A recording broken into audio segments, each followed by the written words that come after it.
Let's see. I wonder.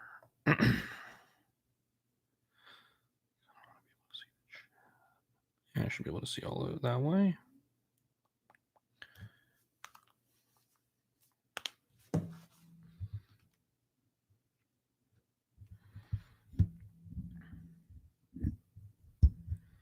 Finish getting set up. Let's see, it's a little dark. It's very bright now. Mellow that up a little bit.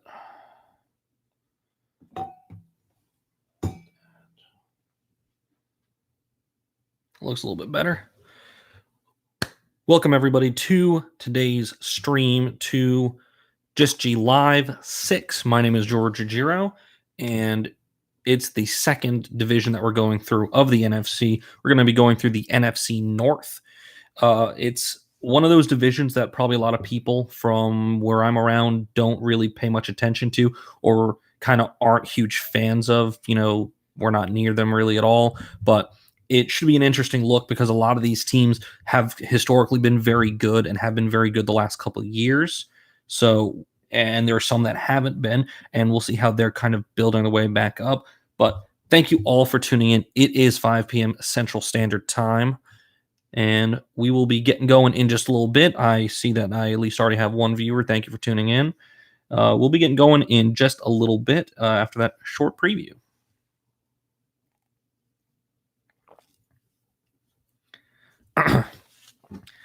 And since we're not going to really get started or just immediately, I would like to, send out my well wishes to everybody. I know that this quarantine really isn't a good time for anybody. It isn't fun for people that are considered essential workers. Just make sure you're staying safe out there. Wear a mask where you need to, wear gloves where you need to, and please make sure you're washing your hands and try and stay away from other people as much as possible. I think that's really the only way that we're going to get this thing done and over with as fast as possible. And I really appreciate everything you guys do. With that, I think we are going to get started with the stream with the football. Enough about the sad state of affairs of the world. We are getting into something that hopefully makes everybody happy. I know it makes me happy. So we're getting right into football. The NFC North last season had two playoff teams, the Green Bay Packers and the Minnesota Vikings. Packers went 13-3. They dominated the division, went 6-0 against their divisional opponents. The Vikings were 10-6 on the season. They had another good year. The Chicago Bears went 8-8, and the Detroit Lions continue to wallow in the bottom of the division. They went 3-12-1 on the season. For me, that is really sad with the Lions because I am a huge fan of right now their coach. I really like Matt Patricia. I think he's a pretty good defensive coach. I'm not sure if he's necessarily head coach material just yet, but that's to be seen. They've made a lot of moves this offseason to try and shore up the defense and make it something where or something that he's more used to working with. Other than that, I love Matt Stafford. I loved Calvin Johnson when Megatron was there. It's a shame, really, that according to him, the team just didn't put him in the best position to succeed, and that's why he decided to call it quits on his career a little bit early. But apart from the Lions, which we'll get to them much later on into the stream, there are three teams ahead of them that I need to get through first. First and foremost, the Packers, Green Bay. They have had, I don't really know what to make of their offseason so far, really. They've brought in a couple players, re-signed some players, and at the same time, a good couple of their players have skipped town. They no longer have Mike McCarthy as their coach. Last year was their new head coach's first season with the team, and obviously they had a great record. Aaron Rodgers, arguably one of the better quarterbacks in the NFL right now, had a great season, another great season. Again, it just came down to in the playoffs, either he didn't have enough weapons or the defense simply wasn't good enough to keep the team going. So Packers additions this offseason so far: Christian Kirksey, a linebacker, coming in a 2-year, $16 million deal. Wide receiver Devin Funchess coming in on a 1-year, very, very cheap deal. at the outright. So this is a $2.5 million deal, but it has a max value based on incentives of $6.25 million. And if it gets to that point, you know, it wouldn't necessarily be a cap concern for the Packers because he's only signed for 1 year. But if he meets all those incentives, I think it could also incentivize the team to give him an extension, to re-sign him, to work with this offense again. Tight end Mercedes Lewis is staying with the team. Where we'll get into that. Jimmy Graham is no longer with the team. Lewis will likely step into that starting tight end role unless the Packers decide to fill that position with someone else. And Rick Wagner. We're going to go with Wagner. An offensive lineman has agreed to terms with the Packers, which that's good for the team. They're losing a couple offensive linemen, and if there's any quarterback or any offensive team in the NFL that could use some defense for the quarterback, it'd be the Packers, especially with Aaron Rodgers at the helm still relatively healthy at this point in his career. The losses for this team: Geronimo Allison, the wide receiver, going to Detroit, staying within the division. Same with tight end Jimmy Graham, who went to the Bears. Now, 2 offensive linemen have also left the team. Brian Bulaga went down to LA to play with the Chargers. Sorry about I almost said San Diego again, if I'm being honest. And it's one of those things where it's going to be weird. We're going to have to get used to calling them the LA Chargers for a little while. Jared Veldier is no longer with the team as well. He has not signed somewhere else, as far as I know. 2 linebackers, one just general linebacker and one outside linebacker, both went to the New York Giants. Blake Martinez and Kyler Fackrell, both ending up in New York or Jersey, either one, whatever you want to say. And cornerback Trayman Williams is also no longer with the team. And just based on their free agent moves, they haven't made any trades. They haven't had any major pickups apart from, I'd say, maybe Wagner's a big pickup and Funchess is a pretty good depth receiver. I think he'll pretty much slot into the same place where Geronimo Allison was.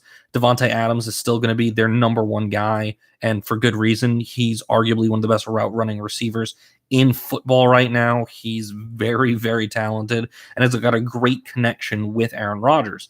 And that's kind of what they've been trying to foster this entire time, is getting a receiver on this team that Rodgers has a really strong relationship with. And that's not the easiest thing to find. It's really difficult to find that type of player that really syncs up with your quarterback, unless your quarterback is someone like, well, Aaron Rodgers, who really does elevate the play of the players around him. That being said, the defensive losses on this team are concerning. This is a team that's really relied on its offense for essentially the last 5 to 10 years. Really, there hasn't been much when it comes to the Packers defense that's made them scary. Sure, they had Clay Matthews for a while, and he was a great pass rusher, but one pass rusher doesn't necessarily make a defense scary. Yes, it makes that player scary, and an offense will double them or just do their best to block that player. But if there's no other pieces around, that kind of negates the efficiency of the defense. So, yes, Christian Kirksey is coming in, but you're losing out on 2 good linebackers. Blake Martinez especially is a great linebacker, and one that should have been a piece on this Packers defense for a lot longer than he was. So again, this defense, it's not looking good. It's concerning me. And I do think that with that in mind, the Packers are likely going to try and stock up on defensive talent in the draft. If they don't, I feel like that would be a pretty big mistake on their part, because like I said, they already have the quarterback. They have a strong running game with, I think it's Aaron Jones. They've got good wide receivers. They've got, like I said, Devontae Adams, Devin Funchess coming in. They've got a good tight end in Mercedes Lewis. Their offensive line is still fine.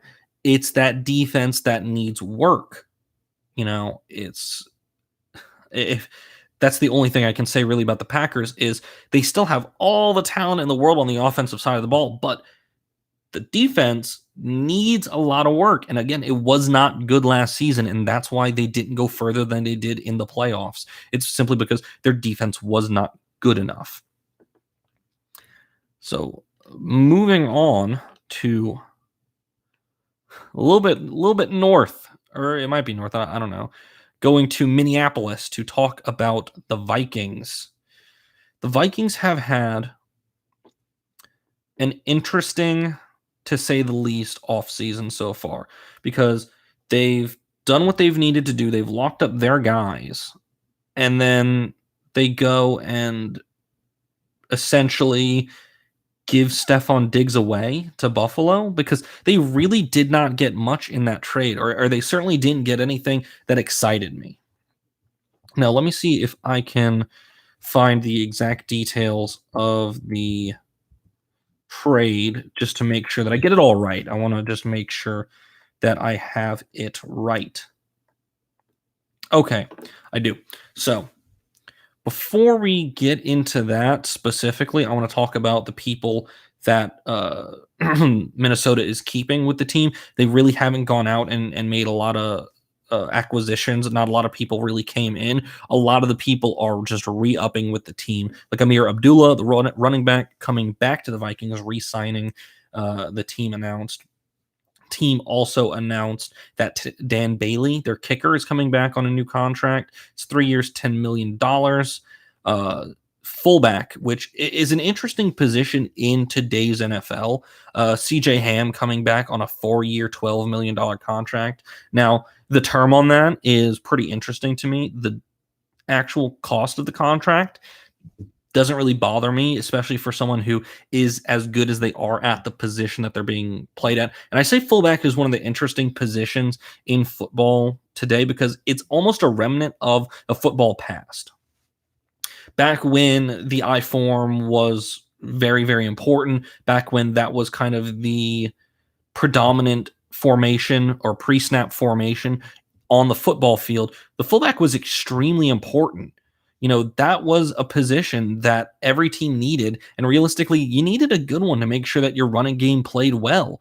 Offensive lines weren't necessarily as good or as athletic. And the fullback was a very important piece of the offense because he added a level of physicality, a level of blocking, and at some points, even a level of rushing. Sometimes you just had to give the ball to your fullback. And for today's offense, today's day and age, that isn't necessarily the case. It's much more of a pass-heavy offense. The quarterback is by far and away the most important position on the offensive side of the field, apart from, say, maybe your left tackle. And of course, you could say the left tackle was just as important as the fullback, but in today's football, the fullback position is starting to die out. And it's interesting that the Vikings are bringing Ham back for 4 years instead of something, maybe a shorter contract. But enough about the fullback, just like football is essentially doing now. Anthony Harris was franchise tagged the safety. Rashad Hill coming in, an offensive tackle, agreeing to terms with the Vikings. Sean Mannion staying with the Vikings as well. Defensive lineman Michael Pierce coming into Minnesota on a 3-year deal. Wide receiver Tajay Sharp coming in on a 1-year, $1 million contract. For a player like Sharp, where he is, I'd say, probably an extremely just very, very solid slot receiver guy who's just going to step in and provide depth to this offense, I think that's a great pickup, especially for a deal as inexpensive as it is. And the last, I can't even say pickup because he's just re-signing with the team realistically. Eric Wilson, the linebacker, had the second-round tender put on him as he was a restricted free agent. Thank you for tuning in. Also, I see some people popping in and out of the of the stream. Thank you for whoever dropped a like. I appreciate that. Now the losses for this team. There's a big one, just a really big one, and it's going to leave a hole at the wide receiver position. It's Stephon Diggs. Sure, the Vikings are still going to have, Adam Thielen, guys like that, but Stephon Diggs really adds a whole other element, a whole nother dimension to this offense.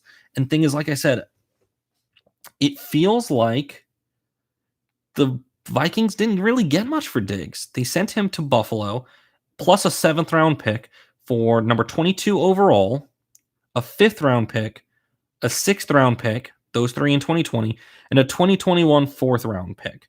So the way that I look at that is essentially the 7th-round pick and the 6th-round pick kind of negate you. You don't really see a huge drop in talent between the 6th and the 7th round. Those two kind of wash. So then it's essentially Diggs straight up for a 1st, a 4th, and a 5th. I don't know. It might just be me, but I think Stephon Diggs is like one of the better wide receivers in football right now. He's got the hands, he's got speed, he can run routes, with anybody else in the game. And you're essentially getting what will likely be a day one starter in the number 22 overall pick. You'll usually get that. And then 5th and 4th, those are toss-ups. You really don't know. Those are players that just really haven't proven themselves in the college ranks, and teams are willing to take a flyer on. Those are very big question marks, and I don't know that Minnesota got exactly what they could have for Stephon Diggs. Other big losses for the team. I say big. This one's big to me just because, of course, I love the player. He hasn't produced at the NFL level. That's Laquan Treadwell, the wide receiver. He went down to Atlanta to play for the Falcons. He's just hopefully going to be able to find his way at the NFL level. He went to Ole Miss. That's, why I'm talking about him. It seems as though his career trajectory was, completely changed by that leg injury that he suffered against Auburn. I think it was his junior year at Ole Miss. And the fact that he really hasn't been able to put it all back together at the NFL level, it's really sad. Realistically, to me, it's sad, and I wish him all the best. I really hope he does well in Atlanta. It just never worked out for him in Minnesota. Moving quickly along to other losses for this team, offensive guard Josh Klein, also no longer with the team. Defensive end Everson Griffin, no longer with the Vikings. To me, that is arguably the second biggest loss for the Vikings. He was a solid edge rusher for this team for the longest time. He put tons of pressure on opposing quarterbacks. He isn't necessarily not coming back to Minnesota, but as of right now, he is not on the roster. We'll see where he ends up, if he ends up anywhere. He very well could just be asking for too much money, and that seems to be the case with some of the other top free agents left on the market, be that Everson Griffin. His name's slipping my mind right now. There's another defensive end, another edge rusher. I'm sure I'll think of it eventually. And of course, quarterbacks like Cam Newton and Jameis Winston are also still in the market. It very well could just come down to a thing of asking price. Fellow defensive end Stephen Weatherly, also no longer with the Vikings. And then you've got corners, Mackenzie Alexander going over to Cincinnati. Corner Xavier Rhodes going to the Colts, and Trey Waynes also going to Cincinnati. It's interesting to me that the Vikings decided to let go of Rhodes.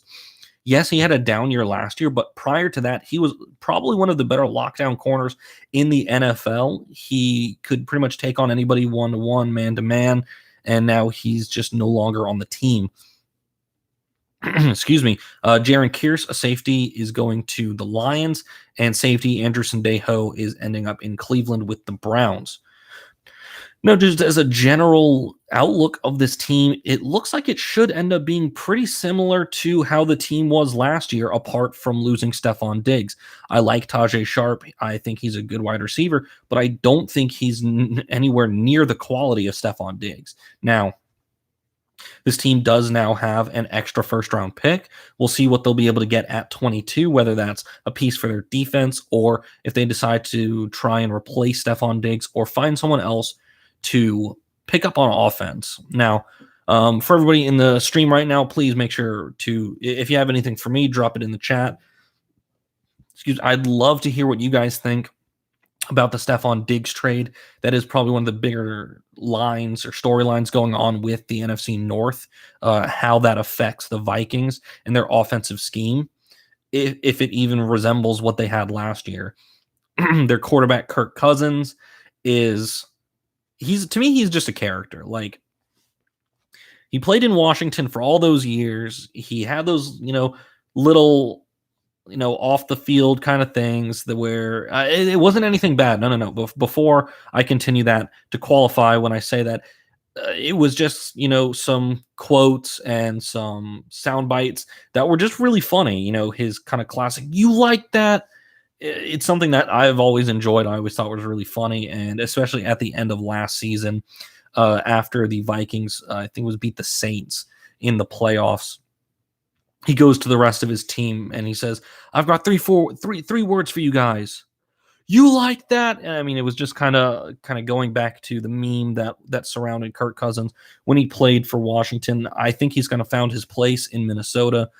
He's been playing well. I think I'm not necessarily sure that he is the best quarterback or even in the top tier of the NFL, but I think he's just a solid, middle of the road quarterback that definitely can get it done with Minnesota on the way to the playoffs. Whether he can do it in the playoffs, that's still yet to be seen, whether, he can take a team to the Super Bowl. But just based on the additions and subtractions for Minnesota, like I said, it's looking like they'll be very similar to how they were last year, maybe with just a little bit less offensive talent around Kirk Cousins. Now, moving along to the Bears, to Chicago. It's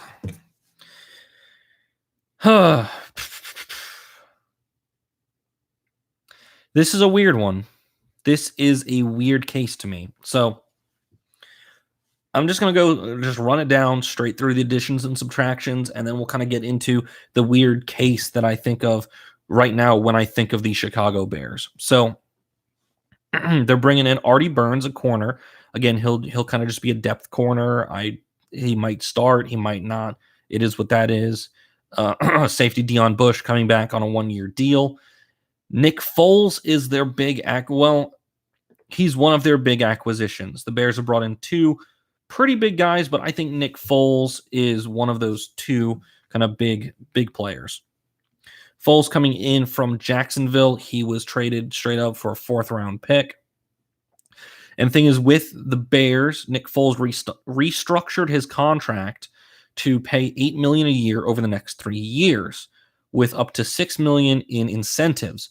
So what that essentially means is it's like he's taking a pay cut from the massive contract he got in Jacksonville, but it's essentially part of this contract is a prove it to me contract for Chicago, where the more he plays, the more he gets paid, and the more likely it is that the Bears want to keep him, and it's more likely that he stays with the Bears. The Bears are also bringing in Jimmy Graham, the tight end, on a 2-year deal. The interesting thing with this deal is that it has a no trade clause for some reason, as if a 2-year contract for a tight end like Jimmy Graham, I assume he's going to play it out and the Bears aren't going to move him, but I guess Graham wanted a little bit of extra security. That's an interesting thing to me. You don't usually see that in football much. You see that plenty in other sports, but not something you always see in football. Jermaine Ifedi signing a 1-year deal. He's an offensive lineman. He should do well to protect whichever quarterback the Bears end up fielding. And here's the other big deal. So the Bears are also bringing in edge rusher Robert Quinn on a 5-year, $70 million contract, $30 million guaranteed. Now, that is a humongous contract for an edge rusher, but thing is, the Bears already have one of those on the books, and obviously they don't care. They want this defense to be stifling. They want this defense to be able to really stifle anybody, to be able to lock down any other opposing offense, because now you've got two insane edge rushers. You've got Robert Quinn and Khalil Mack. Now, they gave up, the King's ransom last offseason for Khalil Mack coming over from Oakland. Now, Mack might not have had the best, rookie season, if you will, with Chicago, but he's still one of the premier defensive talents in the NFL. And lining him up with Robert Quinn and then Danny Trevathan, another great linebacker, re-signing for a 3-year deal, having those three on your defense, in your defensive front seven, for essentially the foreseeable future, this Bears defense could be scary. It could be really, really scary for other offenses, and it'll be a task for the other offensive coordinators and offensive coaches in the NFC North to really pay attention to. It'll be something to it'll be a sight to see, in my opinion. Now, to get to the losses for this team, quarterback Chase Daniel is going down or up to Detroit. Wide receiver Taylor Gabriel no longer with the team. Offensive guard Kyle Long, longtime offensive lineman for the Bears. Kyle Long is this offseason chose to retire. I don't know if it was necessarily just injuries, age, just the feeling of I'm not sure this is what I can do with the rest of my life, but nonetheless, I respect his decision and I just have to, put it out there. Good luck after your career. It's been great watching you in Chicago. Even though I'm not a Bears fan, it's always been fun. The Long family is a great football family. They have a couple guys in the NFL or just retired from the NFL. Defensive lineman Nick Williams went to Detroit. Linebacker Nick Kwiatkowski, I think it is, went to the Raiders. And here's the big loss. There are two big losses for this Chicago defense. One is outside linebacker Leonard Floyd. He went to the Rams. It was essentially a trade almost between Quinn and Floyd, but it wasn't kind of documented as such. Floyd going to the Rams from Chicago, Quinn coming to Chicago from the Rams. That'll be, I think, a big loss, but with making sure that you still have Trevathan on that defense, I think the Bears will be fine without him. Another all outside linebacker, Kevin Pierre-Louis, went to the Redskins. Two corners leaving the team, Prince Amukamara and Sherrick McManus, neither of which are on a team as of yet. And last but certainly not least, one of the probably bigger losses for this Bears defense is safety HaHa Clinton-Dix, who has decided to take his talents to Dallas. Now, losing Kyle Long, losing someone like Floyd, losing Clinton-Dix, those are really important losses. Those are guys that you're going to have to try and replace. As for Kyle Long, it looks like they're trying to do that maybe through free agency, picking up Jermaine Ifedi. And when it comes to losing guys like HaHa Clinton-Dix and even Leonard Floyd, with Floyd, they essentially took his outside linebacker role, and I'm assuming they're just going to either give it to Trevathan or give it to Mack and have Robert Quinn play more of a pure edge rush instead of that kind of flipping or that flip-flop position where, that outside linebacker will either rush the quarterback or in the offensive line, or he'll drop back into coverage. Mack has been prone to doing both in his career, and so is Trevathan. When it comes to Clinton-Dix, it looks like they're just going to try and plug someone else in. Deion Bush, like I said, is staying with the team. Now, the big question mark I have for this team is the quarterback position. Now, they bring in Nick Foles this offseason. And last season, Foles did not play well. He was hurt. He got hurt in the first game.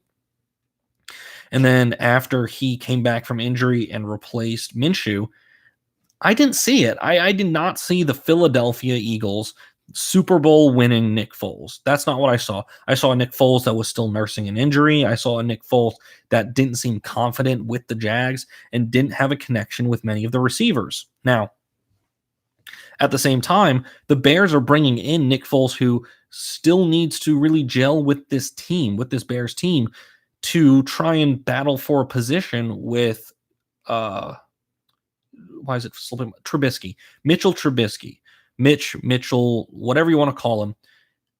I mean, so far, for as high a draft pick as he's been, I think he's been kind of a bust. He's not been that good for the Bears. Yeah, he seems talented and shows flashes every now and again. But when you draft a quarterback as high as you draft someone like Trubisky, especially when you draft them ahead of guys like Mahomes, you're not just looking for flashes. You're looking for consistent top-level quarterback play, and that's not what the Bears have gotten. So it will be certainly interesting to see what they decide to do with this quarterback role, whether they just kind of hand it off to Nick Foles, make it more of a quarterback battle. I'm interested to see who gets the role and why. Whether it's Nick Foles just comes out of training camp hot and just outplays Trubisky, or if this is a preseason thing, if this goes into the season itself, whether Trubisky gets the role or keeps the role, I should say, and then plays into the season, they realize again this isn't working, and then they plug in Foles because it's not necessarily the same thing that happened in Philadelphia where they have Carson Wentz. Wentz has shown that he has what it takes to play the quarterback position at the NFL level and play it well. He just got injured. He's injury prone for the most part through the early part of his career, and Nick Foles comes in and delivers the team a Super Bowl. Hence the massive payday sending Foles to Jacksonville. Now, obviously, it's not even too soon to see that was a flop. That just did not work. It didn't work, and things like that happen. It's okay. But it will be interesting to see what the Bears decide to do. Now, there's just one more team in the division. Again, thank you all for coming out. Thank you all for tuning in. Hopefully, this is helping everybody get through this quarantine thing without sports. Whatever I can do to, provide you guys with some content, that's what I'm here for. But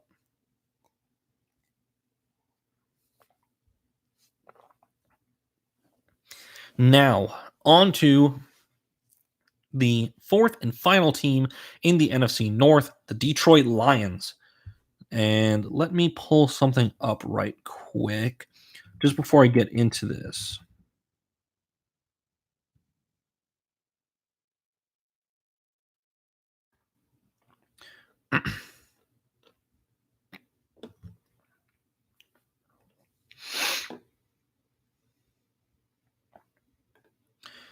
Okay, that's not necessarily what I'm looking for, but either way, it'll work. I can work with that. So, the Lions were last in the division last year. They only had 3 wins on the season. They went 3-12-1, one of the ties in the NFL last year.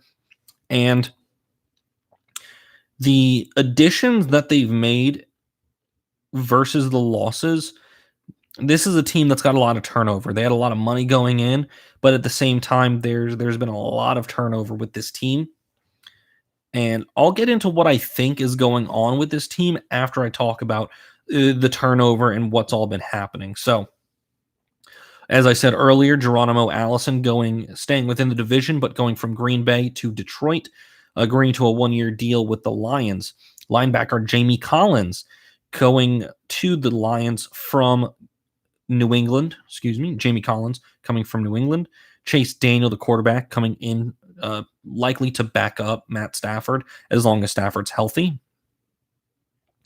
Duran Harmon, a defensive back, was traded to the Lions from the New England Patriots for a 5th-round pick. Jaron Curse, safety, coming in on a 1-year deal. Miles Killebrew, another safety, coming in on I don't know the length of this contract, but agreeing to terms with the Lions as well. Linebacker Reggie Ragland on a 1-year deal. Cornerback Darrell Roberts, 1-year deal. Danny Shelton, defensive lineman. I believe he also played for the Patriots. Correct me if I'm wrong. Coming in on a 2-year deal. And here are some of their bigger additions. So cornerback Desmond Trufant coming in on a 2-year deal from Atlanta. He was essentially the number 1 guy there. I think he'll be able to revive his career in a way, coming into what should be a good defensive system, especially one under Matt Patricia. Now, that's a name. Okay, I'm going to try my best at this one. Please don't kill me in the comments. So, offensive lineman Halapulavati Vaitai. That's a name. An offensive tackle coming in on a 5-year, $50 million contract. And last but not least, Nick Williams, another defensive lineman, coming to terms with Detroit. Now, here's the thing. Just as there are all these additions, there's your lion's share. Yeah, I know. I did that on purpose. The lion's share of losses of this team. Quarterback Jeff Driscoll going to Denver to play for the Broncos. Running back J.D. McKissick going to the Redskins. Wide receiver Jermaine Kearse no longer with the team. Offensive linemen Rick Wagner and Graham Glasgow both off the team. Defensive lineman, great nose tackle Damon Harrison, also no longer with the Lions. Defensive tackle Ashawn Robinson going to the Rams. This list just keeps going. Outside linebacker Devin Kennard going down to play in Arizona. Darius Slay was traded from the Lions to the Eagles. Cornerback Rashawn Melvin went down to the Jags. Safety Tavon Wilson is no longer with the team. And punter Sam Martin went down to Denver. A couple of these players actually went to Denver. Wow, 3 of them. But with all those losses and this essentially completely revamped defense, and there's a certain trend, it seems, with this defense, looking at guys like Danny Shelton, Duran Harmon, Jamie Collins. Don't think Nick Williams played for the Patriots, but a lot of these guys are almost, I don't want to say retreads, but they used to play for the Patriots, or they played for, or I should say, they played for the Patriots under current Lions head coach Matt Patricia. So what that kind of reads to me is that Patricia is essentially trying to rebuild a Patriot-style defense in Detroit in the NFC North. And whether that works is very much yet to be seen. A lot of the defensive coordinators and defensive coaches that have worked under Bill Belichick have gone to other places, but as far as I can tell, they haven't had a high level of success yet. Now, I don't know how many of them have also essentially communicated with their front office and said, look, I want to become the Patriots. I want to work with, a quarterback that just can run an offense. That doesn't necessarily matter. And I want a defense that can really hold it down so that our offense has more time on the field, more possession of the ball, and more chances at the end zone. With that in mind, this team's lost a lot of really good pieces. Looking at both offensive linemen that they've lost, Rick Wagner going to the Packers and Graham Glasgow going to the Broncos. Matt Stafford got hurt last year. Matt Stafford did not play much last season, and it seems as though they're essentially taking 2 of their offensive linemen, 2 starting offensive linemen, and turning it into 1 with Vaitai. Now, whether Stafford gets hurt again, of course, is yet to be seen. I would hope not. I'm a big fan of Matt Stafford. I think he's arguably one of the most underrated quarterbacks in the NFL. He just continues to play well, continues to rack up yards, even though he still plays in Detroit. As horrible as that is to say, the Lions have not been a successful franchise over the last, decades. I'd say probably since Barry Sanders, really. And even he ended his career earlier than he needed to. Barry Sanders ended his career early. Excuse me. Calvin Johnson, Megatron, probably one of the most dominant wide receivers I've ever seen play football, ended his career early just because he was stuck in Detroit and the team just was not successful. The team wasn't good and there was no signs of it getting better. And it isn't just those 2 offensive linemen that this team is losing.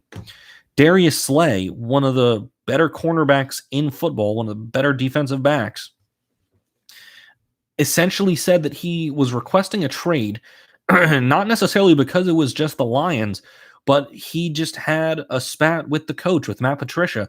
They didn't get along. They butted heads. So, of course, they said Darius Slay himself said, look, I can't play with these conditions. I can't do this.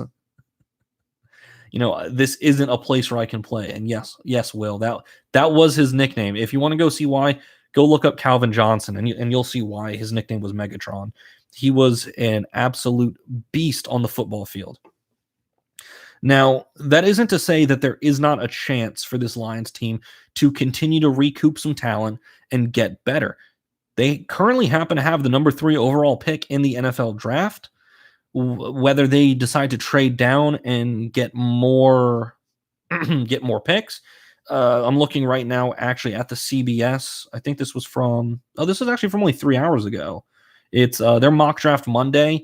And according to them, they're looking at it and thinking that the Lions are going to trade down to 6 for the Chargers or with the Chargers. But I don't know about that. I think they might try and stick at 3, pick up Jeff Okudah, which, according to this mock draft, is going to still be available at 6. I don't know about all that. Now, I think they'll stay at 3, either pick up a good offensive piece, an offensive lineman to probably try and help out protecting Matt Stafford, or they go out and try and shore up that defense even more than they already have tried. I don't really see them trading down unless it's for a huge package, possibly even including a current roster player. But as they're currently constituted, I don't see this Lions team being very good. I don't know if this experiment of essentially trying to build a second Patriots or a Patriots defense 2.0 is going to work. It's something that teams have tried to do. They've tried to replicate that formula. They've tried to do things like the quote Patriot way, and it hasn't worked. It's not something necessarily that's worked to this point. And I don't see why a Detroit Lions team that under a former Patriots defensive coordinator that's already had players come out and say, look, this is some of the horrible or this is some of the not great things that Patricia has said to me or about me. I don't want to be on this team anymore. I don't see that really following, quote, the Patriot way and providing a high level of success for years down the road. With that in mind, I think now it's time to get to probably one of my favorite things to do with each of these streams that I'm doing. And that is kind of re-ranking this division. So, starting back at the top, looking at these teams' records from last season and keeping in mind that they all play each other twice. The Green Bay Packers, even with the losses on the defensive side of the ball for them, even with their, let me see where they draft this year. I don't think it's very high. Let's see. Packers. The Packers drafted 30. So I don't know if any of the top level talent, either on the offensive line or on the defensive side of the ball, will really be available to them at number 30. There will be some pieces available. Probably, just again, I'm looking at this mock draft. Xavier McKinney, I could see certainly being available at 30. He's a defensive back from Alabama. I can maybe even see K'Lavon Chaisson from LSU, the linebacker. He very well could fall to 30. It all depends on how some of the top side or top end of the draft fall. I still think I see the Packers sticking at number 1 in the division. I don't see them really losing their grip on the division. And now it comes down to really these bottom 3, because I don't think the Packers are going to drop. I don't think they're going to lose out from number 1 in the division. So now it comes down to the Vikings, the Bears, and the Lions. Now, if I were to bring the Lions, up anywhere near the Vikings or the Bears, that would essentially be me saying, I think the Lions have gotten so much better that they are 5 wins better. I don't think I can do that. I don't think the Lions have gotten 5 wins better with this offseason. I don't think they've gotten 4 wins better. 3 at the most. I think they very well could go 6-10, 5-11, 4-12. But I don't see them going 8-8. I don't see them going 9-7 and challenging for the middle 2 parts or even a wild card slot in the NFC. This Lions team still is not very good. They're still missing a ton of pieces, both on the defense and the offensive side of the ball. I'm just going to kind of keep them where they're at. Now, that kind of just leaves the Vikings and the Bears. Now, do I think the Bears have gotten better this offseason? Yeah, I think they have. Yeah, they've lost some defensive pieces, but at the same time, bringing in Robert Quinn to go alongside Khalil Mack, that's probably one of the better defensive moves any team has made so far this offseason. This team, the performance of this team will come down to which quarterback plays and how well that quarterback plays. So if Nick Foles ends up getting the starting gig, I could very well see this team being better than Minnesota. I don't see a lot out of Trubisky, or I haven't seen a lot out of Trubisky that I've liked. Now, do I think the Vikings got much worse? No, I don't think they've gotten a whole lot worse. With that in mind, though, they have lost some defensive line, they've lost some of their secondary, and they've lost one of the better wide receivers in football, and they haven't done much to replace that. So, with this condition, with the single condition that Nick Foles is the starting quarterback for the Chicago Bears, I think the Bears will be second in the division. The Vikings come third. But if Mitch Trubisky is starting for the Bears again this NFL season, the Bears will not be good. The Bears will continue to be 8-8, 9-7, 7-9. They will continue to just hang out in that little bubble of mediocrity and not be very good. They won't make it to a playoff spot. They won't win the division. And they're just going to be stuck drafting towards the middle of the draft. That's where I see Trubisky in his career right now. I don't think he's very good. Even though there's a really strong team around him, I don't think he's the quarterback for them. If that's the case, if Trubisky is starting, that would give the Minnesota Vikings second in the division. I feel like in here I probably should have made a Lizzo reference, but looks like looking at all these, either Michael Pierce or Tajay Sharp are pretty much the only new players on the Minnesota Vikings. So she might have to wait on that one for the draft, but might be a little bit too young then. With that, I think that's all I have. So for right now, the re-ranking I have, just because the quarterback position is such a coin toss with the Chicago Bears, I've got it exactly the same. Packers are still winning. Vikings are coming in second. Bears coming in third. Lions coming in last yet again. It will be an interesting thing to see what happens at the draft. Lions have a high draft pick. The Vikings, Packers, and Bears all have kind of in the middle to the end of the draft. But with that, that is all I have for you guys this afternoon. Thank you all for tuning in. If you guys have anything else for me, please throw it up in the chat. Thank you all so much for watching. Thank you for liking it so far. I already see 2 likes on this stream. I really appreciate it. And like I said, please, I'll hang out for just a little bit. Just keep chatting. Thank you guys for tuning in. If you guys have anything else for me, please throw it up in the chat.